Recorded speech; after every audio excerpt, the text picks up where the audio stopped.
Sacred Bones. This is a podcast where we dip into the depths, the insights, and perspectives that will shift your world and serve you. That's our hope, anyway.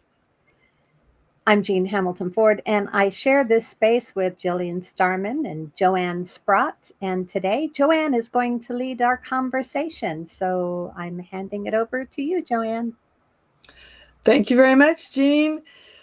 Two topics that are integral parts of what I do with people on a one-to-one basis. So I was very happy to see both of those that Jean recommended for today. We are going to explore sovereignty and destiny. And boy, those sound like big words to me. So the first thing I want to do is ask Jillian, when it comes to sovereignty, what do you associate that with? And do you see a way to apply it to yourself, and how would that work? Ooh, three questions at once, Jillian. I know. It's like, how do you unpack all that? I think when you think of sovereignty, a lot of times you think of who's in power, who's in control. And so when you bring that down to yourself, and it's like, who's in charge of yourself? And I think sometimes when we make a choice or we don't make a choice, it's a case of we give that power to somebody else to make the choice.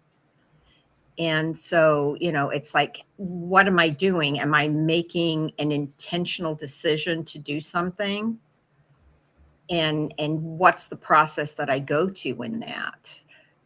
So I think it's all about what is it that we want out of life, and how are we going to do that in regards to sovereignty, which then ties in with destiny is, do I believe that I'm on a path that's predestined and there's no choice and I'm going to get there because that's what I'm here for? Or is it, kind of, here's a door, here's a window. Am I going to shut the door and go through the window? Or am I going to shut the window and go through the door? So I have a choice as to where I'm going. And I think that's why those two to me work very well hand in hand. It's like, are we giving up power and control because we believe that everything's already written and we're just here to follow a path? Or do we believe that we have the ability or the agency to do what it is that we choose to do? Wow. I had never thought about destiny as being the same as predestined, and like fate, and how do we decide how to deal with our fate? That is really interesting. I had never thought of it that way. I thought of destiny more as a freedom, so to speak, to decide what you're going to be. And a lot of people just never pursue those things. They end up getting scattered and doing other stuff. But that is really interesting. I will definitely have to make note of that, because do we need to let go of, did you say that you could let go of the predestined, fate's the only thing I've got idea, and make something out of the destiny yourself? Did you get fully into that? Yeah, and I've known people who have done that. It's like, this is fate. This is what I'm meant to be. This is where I'm meant. They feel like they don't have either the ability to make a choice or they should make a choice. Right. And so it's like, who are you giving that power over to make those choices for you? And there again, I'm going to bring another word in because I've heard this several places, and that's serendipity. It's like, how did the three of us get together on a podcast? Were we meant to be here? Was it predestined that we were supposed to be here? Or did events happen that put us in each other's paths and it worked out? So I'm dying to hear what Jean has to say, because I can see it's all I know. There. Your turn, I'm trying Jean. to be good. I'm trying to be good. I know. And so we will definitely now turn over to Jean with the same question, and you are welcome to riff off of what Jillian said, because I thought Oh, it was that's good fascinating. because I never play by the rules, right? Okay, good. So Yeah. don't. Yeah. So let me just say that a lot of people confuse all of these terms. Destiny and fate are often confused. And fate is really, it's going to happen. That's fate. Oh, okay. Destiny is, this is the direction I can go. And that's as simple as it gets. Destiny is simply looking at the direction you want to travel. It really isn't fate. A lot of people conflate them. The other the others that are conflated are choice, agency, and sovereignty. And choice is making a selection. You get to make a selection, right? I'm trying to keep it really simple. Agency is what can I affect? It's about influence. So you look at things, your choices, and you say, okay, and what can I influence here? And sovereignty is all of those things, but it is really more about from whose authority am I going to live? Am I living by my authority or not? And, sometimes we have, pardon me, sometimes we can have agency, but not sovereignty, right? We can influence things, but depending on our circumstance, illness, whatever, we get all kinds of things that can constrain our sovereignty. And, but we can always have influence. This is what agency is about. We get to influence things. And we do that every time we have an interaction with someone. We influence something. Look at our interactions here.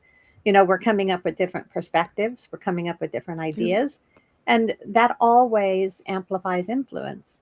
So we are all exhibiting agency in this respect.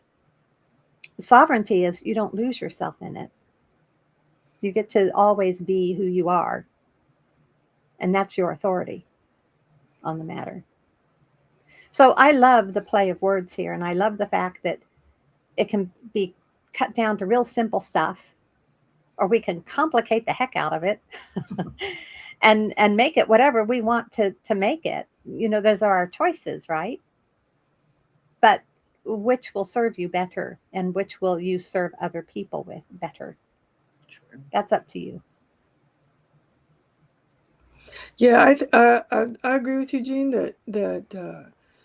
that we also, I like the fact that you used the word agency and explained how that's not quite the same as having all the power in the world, but it's part of your response to conditions that might restrict you, for instance, into going on the path to what you might see as your destiny. And also, if we think of destiny as something that we're striving for rather than as a fate that just falls upon us, then that can change.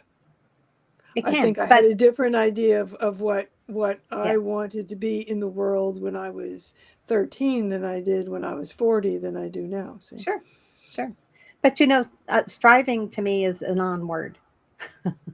Just so you know, it's a Oh, non-word. okay. Striving is a non-word. It is because you're either doing it or you're not. And if you're not, chances are good you're just relaxing into the moment, whatever is here. If you're Mm-hmm. not, sometimes it's total denial. But otherwise, you are doing it. Striving is a yearning. Striving is tied to emotion, and it's tied to passion. And when you put those Yeah. things in the mix, you can confuse the heck out of everything you're doing. So to me, striving is a non-word because you don't want all of that in there. What you want is to be able to look at things in the moment. And if you're in the moment, you're not connected in any way or attached to any particular outcome. You're just in the moment. So is destiny for you a present tense thing rather than a future thing that we look to Des- get to? Destiny for me is an every moment thing Oh, because okay. it changes and shifts every single moment. Hmm. It's a direction I can choose, but every moment I get to change that direction if I want to. Yeah, I can see that. Yep, Mhm. yep. And sometimes I do. I mean, you've known me for years, Joanne. You know I'm not afraid if I have something I'm doing and I think, nope, this isn't working anymore. I just get rid of it. Oh, that's right. You're very good at the shedding of things that don't work for you anymore. But there are lots of people who get stuck a bit Yes. in, well, I put so much into this, whatever it Yes. is. Maybe I should keep doing it even though I'm not really that into it anymore. Jean, have you found yourself ever in that situation, or always willing to I let got go right tired of being away? in that situation, which is why I adopted the I'm going to cut my losses and do something different attitude, Okay. Okay. because that sucks the life out of you. Quite so. What about you, Jillian? Do you find yourself doing that? As I'm listening to Jean talk about this, it reminds me of a conversation we had a few weeks ago, about spiraling or scaffolding, in the fact that, we're learning, we live life and we learn from it. And then we either keep what we've learned because we like it, or we change direction because it no longer serves our purpose or where we want to go anymore. So definitely, your path that you're on is not straight. No. At least mine isn't. I don't know about anybody else's, but Yeah. and what happened, a year ago, 10 years ago, yesterday, changes either the direction or, Mhm. whatever on that path. And there again, I'm back to, what serves me today didn't serve me 10 years ago, probably won't serve me 5 years from now. Mhm. And so making those choices, I think it's an important piece of who we are. But I also think that reflecting on that makes a big difference too, because sometimes, and I know when I was younger, it was like, we just got to do to get through the day, get through the week, get through the month, get through the year. And now it's a case of, I've learned that doesn't work. And so to take the time more consistently to reflect on what's working, why is it working, what's not working, why is it not working, and what no longer serves its purpose in my life. And like Jean was saying, it needs to be eliminated. But Jillian, my path is more like a Salvador Dali painting. It just, it's all over the place in different shapes and different colors, and it always comes back and crosses over and does all kinds of crazy things, which I think is a lovely thing. I love being there. Um, Spiral, of course, there's spirals in it, but frankly, I love the fact that it can be such an adventure. Mm-hmm. And I think that may come down somewhat to personality, because I think there are some people that want to know, they know that there are fences that they can't cross, or that keep them safe within, they want to paint in the lines.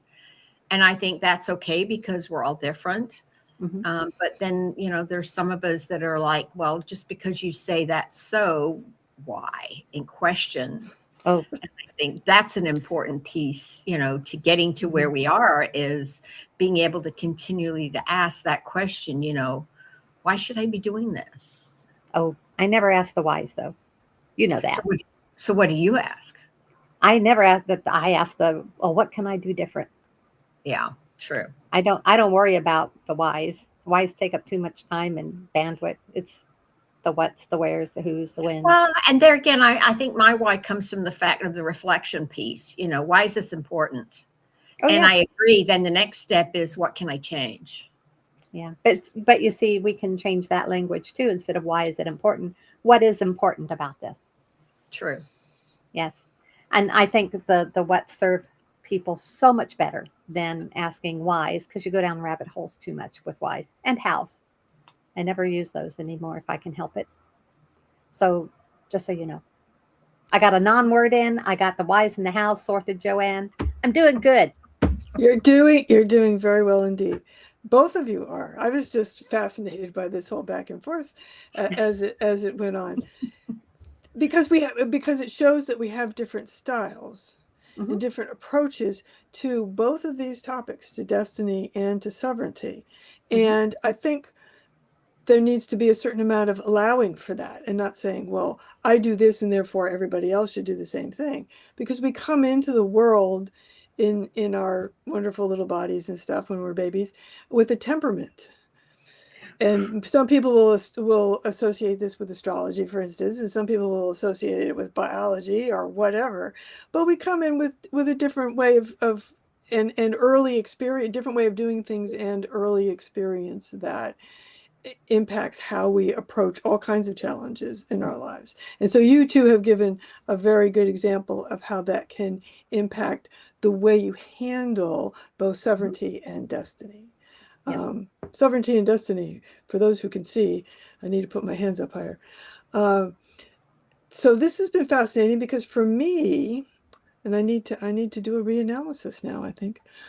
For me, sovereignty is a lot about setting boundaries with the world around me. If I want to be sovereign, a lot of times I have to say, like Jean, you do with what is your destiny and what is your path, I need to set boundaries with other people so that I can continue on whatever the path is that I'm on. And if I'm in a space where I'm simply a servant to someone else in relationship, then I have to take a look and say, wait a minute, where are the gentle, loving boundaries that I can set that will allow me to have this kind of freedom? Because one of the things I see in both of these words is how we manage and develop freedom for ourselves. Having sovereignty means having freedom to and having freedom from. So I'm really interested in, for instance, if you have sovereignty in your emotional life, for instance, or even in your physical life, how much of that is freedom to do things you want versus freedom from being hassled by other people, so that you can do whatever you want? How do you approach that? So I'm going to ask Jillian first. Well, I love the way that you attach the boundaries to your sovereignty piece, because I think that is an important piece.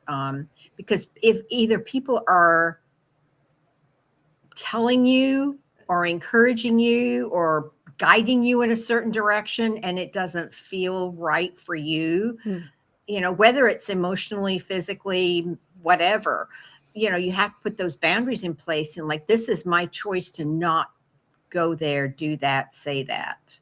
And so I really do like the fact that, and boundaries to some people feel restrictive, and like, it's kind of the opposite, but to others they're freeing, because now I know what I'm working in. Yeah. And I know I kind of know what my canvas looks like. So this is my canvas. Is my canvas a 5x8 or is it an 11x14? Exactly. What am I working on with my canvas? So I can set my boundaries, and that, I think, is that sovereignty is what is my space that I'm living in, playing in, dreaming in, being part of right now. So Jean, what do you think about the kinds of freedom that you can develop by setting boundaries? I don't think about freedom and boundaries together. For me, boundaries is tied to agency, not sovereignty, because that's agency right. is our ability to influence. And if we are influential, it shows up in the boundaries that we set.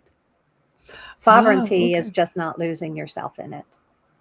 So you're staying true to who you are, and your authorship comes through and your authority comes through. So freedom for me is outside of all of this, and yet totally in all of it, because freedom is not something I associate with these words. These words have constraints attached to them because they're labels, just like anything else. And freedom for me is in every minute. If it's something I am free to do, it's because I'm free to do it in every minute. If it's something I am trying to be free from, well, there's nothing I'm really trying to be free from, because I am totally in the moment. And if you're in the moment, guess what? There's nothing to keep you, nothing to hold you, nothing to constrain you except what you choose to do in that time. So freedom to me is just opportunity. There's no challenge, it's all opportunity. Opportunity in whatever moment Yeah. is the present, because you're seeing the timeline probably a little differently than some people do, Yeah. who try to project into the future, or keep the past sort of alive in their own minds. And so by being in the present, we automatically are in a place of actually greater power, or And freedom. agency, as you call it, and freedom, Yeah. because we're not being unduly influenced, if you will, by the past or our sense of the future. For instance, I have always been an absolute champion worrier, and it's something that I have to manage. I've spent a lot of my life figuring out how to stay out of the future. Basically, and stay in that past that you're talking about, in that present that you're talking about, Jean, so that I don't have to, because there are emotional costs to either staying in the past or the future all the time. Indeed. And and they also restrict us. So they restrict that freedom I was talking about. So the Indeed. freedom is really only available in the present moment when we make a choice. Yeah. Well, there's Right? emotional, there's physical, there's intellectual, mental. Right. All of that ties into whether you're going to be stuck in the past or the future. Anxiety is future tense. Worry is typically past because we're bringing it up to project onto our future. Oh, that's interesting. I hadn't really thought of putting it that way. Yeah. Okay. Yeah, I see how that works. Because we're drawing on negative evidence from our past to project it onto our future, which is our anxiety. Right. So now I'm going to go back to you, Jillian, and ask you about destiny again, because I'm trying to get a better handle on the details of it myself, since you started off relating it to what I would call fate and not having control over it. And so what do you do in your daily life to stay on the path of your destiny as you see it? What are some practices that you think that you have that lead in that direction for you? Well, number one, I have learned over time that where you think you're going is never where you end up. Okay. So I'm going to put that out there. And I think it's a case of, and I'm going back to, every week I will sit down and look over, what is it that I want to do this week? And then in the morning, it's where am I going today? So it's a case of, I can put a plan in place. For example, what was it? 3 weeks ago, I had a plan in place for the week. And then, midweek, all of a sudden, I have a relative in the hospital, and my plan that I had in place for that week went out the window. And so I adapted and pivoted to a new path for that week. And so everything that I had planned, and I think that's how life comes at you, is that you're either prepared to do this pivot and adapting, or I don't know what you do, because it's just what I do. I don't have another viewpoint on that. And I did, when I talked about, it being fate, I don't know that I really believe in it. I just know that some people do. They believe that everything is set in stone. But I've seen things change so quickly in my life that, I have no idea what tomorrow is. I can put a plan in place and I can anticipate that plan is going to follow through. But I'm one of those people that have plan B, C, D, and E in my back pocket because, who knows, and usually I find, though, that I have the tools to help me with whatever happens or shows up, or whatever terminology you want to use, because of the things that I've done in the past. So, when Jean was talking about destiny being able to influence, Okay. it's okay. This thing happens. So is it going to am I going to influence this positively, or am I going to let it negatively impact me? And I think that's where, to me, that's the destiny. Are you choosing happiness, or are you choosing to be overwhelmed and overloaded? And you really feel like this is a choice. So we bring this on ourselves when we can take other options that are not overwhelming. For example, having a relative in the hospital, or having something happen that's, Right. Devastating, how do you respond to that versus how do you react to that? Right. That's where that choice comes in. Is I usually have some kind of an emergency preparedness plan, because I'm just weird like that. I've already thought it through somewhere in my head, whether I'm Right. driving or whatever, Right. that what if this would happen? What would I do? Oh, And so, really? Oh, okay. yeah. So whether that's, somebody prompting me, something prompting me that this is coming, but usually by the time Interesting. something shows up, I already have, and it's not a full-blown map. It's usually a framework for how am I going to manage this situation. Well, that sounds quite useful in its own way, because it sounds like you're not just worrying and dwelling on it. You're just knowing that you seem to have a lot of faith in your own adaptability, and humans are known for their adaptability as a whole. What I'd like to do is turn this back over to Jean and ask you, as a person who lives in the present Uh-huh. and may not be doing a lot of planning over here like Jillian is, how do you see, and I'm trying to remember now where I started with my question for you, Jillian. My head You has had to gone do with how blank. destiny was. How do I see Oh, destiny? as how do you keep your eye on the ball, so to speak, of your destiny? Is it by staying in the present, or what do you might do on a daily basis that keeps you in the space you want to be in your life? Well, planning is not exclusive to being in Okay. the present. Okay. Okay.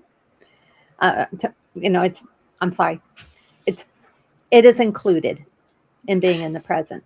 I'll put it that way. Okay. Because let me just say this, none of us know the big picture. We have no clue. Right. We don't know what's going to happen anytime. And frankly, whatever has happened in the past isn't what really happened in the past, because we always get the past confused. Every time, every day that passes from an event or a person or whatever in our past, that becomes cloudier and cloudier and muddled, and we fill the space with what we think it was, but it Mm. isn't. So we don't really know any of it. None of it is real. Planning for me in the present is, um, I'm on a path to doing X, Y, and Z. I know that this is destiny, a pathway, right? And what is it right now in this moment I can do to influence that?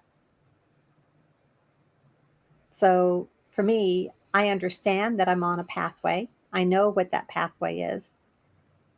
And every present moment I have is geared to what can I do in this moment to influence that. And sometimes it's nothing because something else comes up, right? Right. Jillian's not the only one who had a relative in hospital recently. That's it. True. Very And true. Very true. when life interrupts, it usually interrupts quite soundly, Mm. and it demands your attention. So give yourself a lot of grace and compassion, and understand that just because that's happening doesn't mean that your pathway or your destiny, if that's what you want to call it, Mm. has completely gone. It's still there. You get to decide in every moment what you're going to do to influence that. And a lot of the time is, oh, people will sit in being stuck and feel guilty and ashamed because look, they've got to deal with this thing that life threw at them, and I can't do that thing that I was on path to get done, and it's just let it go. It'll still be there, right? I don't spend time in the present doing that. I have a lot of grace and compassion for myself. And because I have a lot of grace and compassion for myself, I can have grace and compassion for other people. Ah, very interesting. Right? Because everyone is part of who I am. Yes. So because of that, if I'm having grace and compassion for myself, that is affecting and influencing everyone I come in contact with, because I'm having grace and compassion for them. And I just want to add on to what Jean was saying, that that having grace and compassion for self and having grace and compassion for other people, sometimes we can have grace and compassion for other people more than we can have it for ourselves, and we need to make sure that we do take the time to make sure that we have the grace and compassion for self and treat ourselves like we would treat other people. Indeed. Ooh, very good point.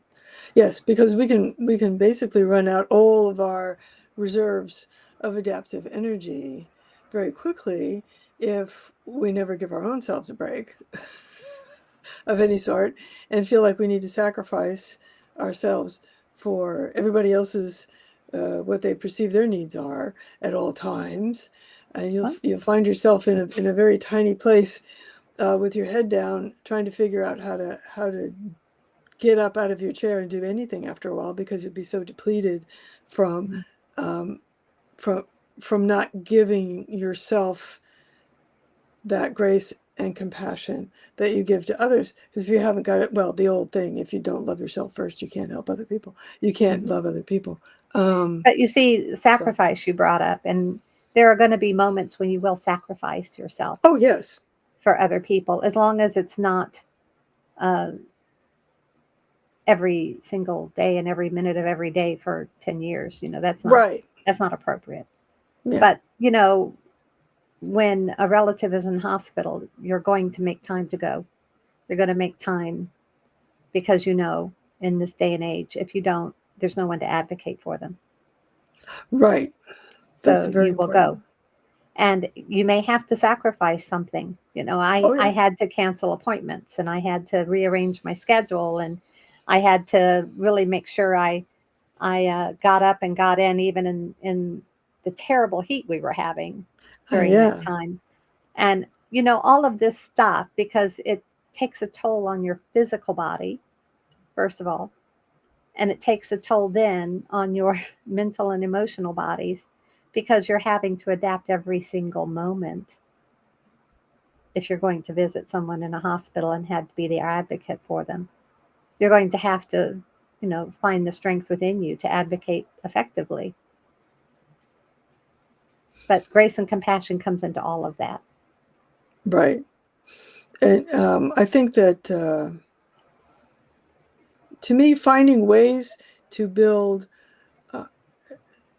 my sense of sovereignty has been an important thing in me being able to have those reserves by setting boundaries with other people, or taking ownership of my own sovereignty, instead of constantly feeling less than, such that I end up sacrificing way too much for things that I don't need to sacrifice myself for.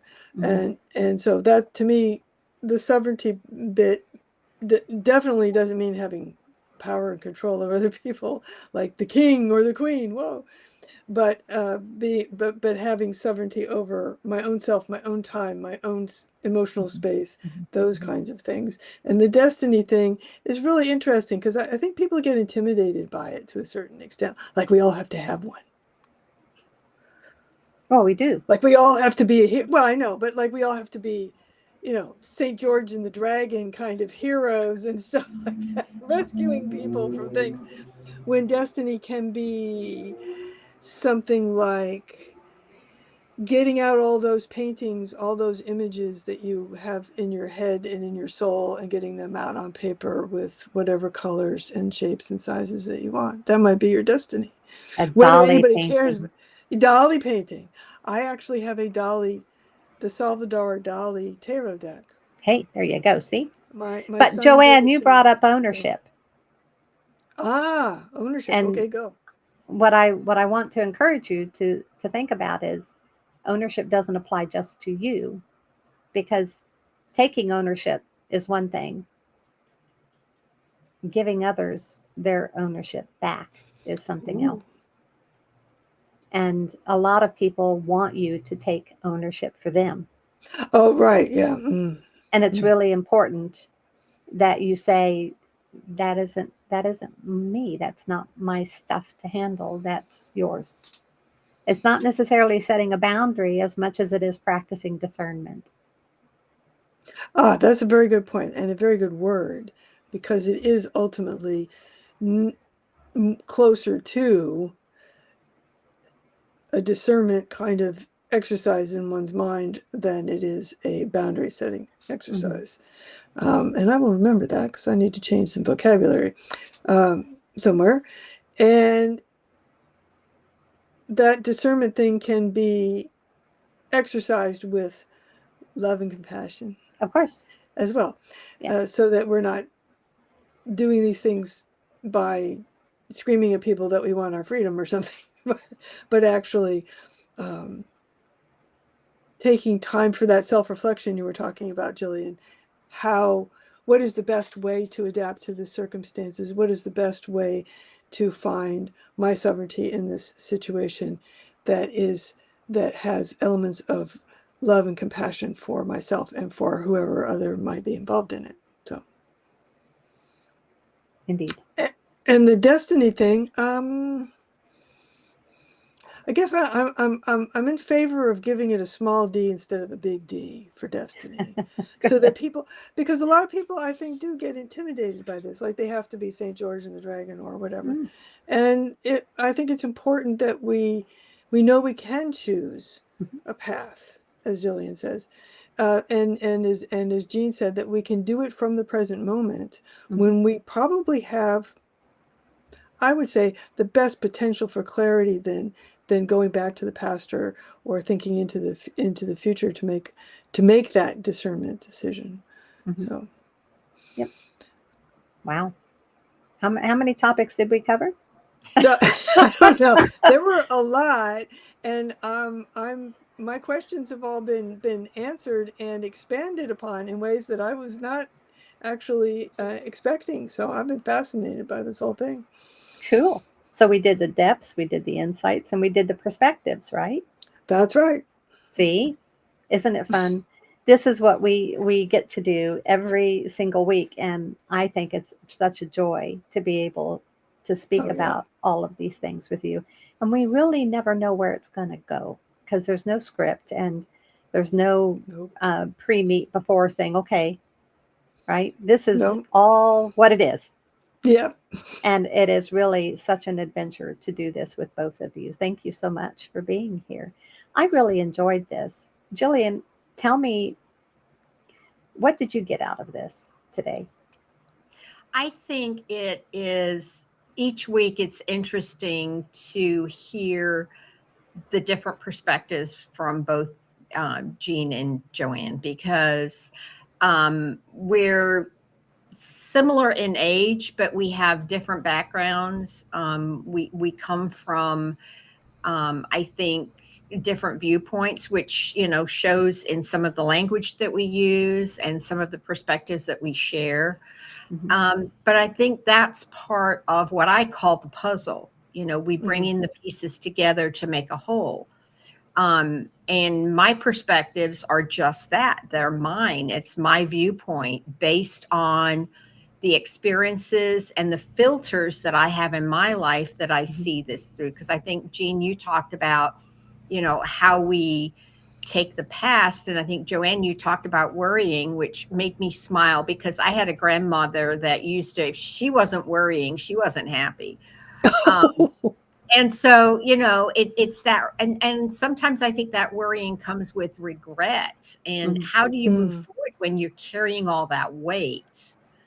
And Right. and so understanding and seeing, and even Joanne, as you've mentioned, as Jean and I have, put different words out there, it's like, oh, I hadn't thought about it that way. And I think that's the point of this whole conversation, is that we're bringing three different perspectives to either a topic or a word or a conversation, hopefully to, open the mind to what are the other possibilities.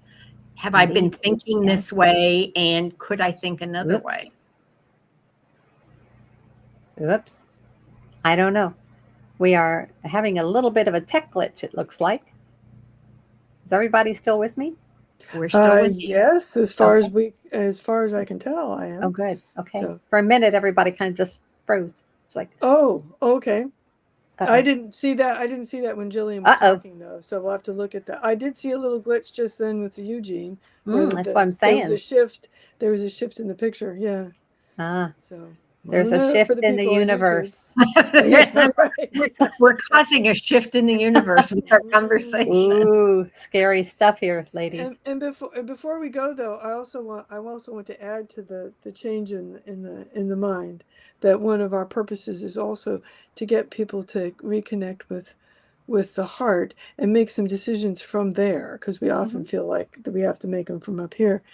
And that's just, it's a personal thing for me in my life to make that connection more often. And I think we can do that through these we are doing that through these conversations as well. Well, I think, Joanne, you'll notice when something touches your heart, because when you're in your headspace a lot, when something touches your heart, it's quite significant, isn't it? Right. So it is noticed, and that is always a lovely thing. Because, that's what we set out to do. It's how we connect, isn't it? We don't connect through our headspace. We connect through our heart space. That's right. And it's a lovely thing to see. So thank you very much for sharing that. Wow, ladies, we have come to the end of another conversation. Has it been so much fun? It's been a great time. And thank you so much for letting me get my stuff in, because just made me happy to get this stuff in. I know.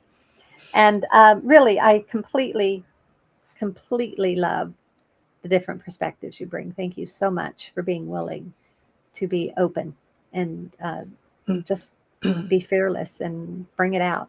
That's what we need. And for our listeners and viewers, thank you so much for being here. We hope what we have talked about will serve you in some way. Please do leave comments on YouTube if you'd like. We'd be happy to entertain those and respond to you. And be back here next week when we have another conversation on Rooted Voices, Sacred Bones. Thanks so much, everyone. We'll see you again.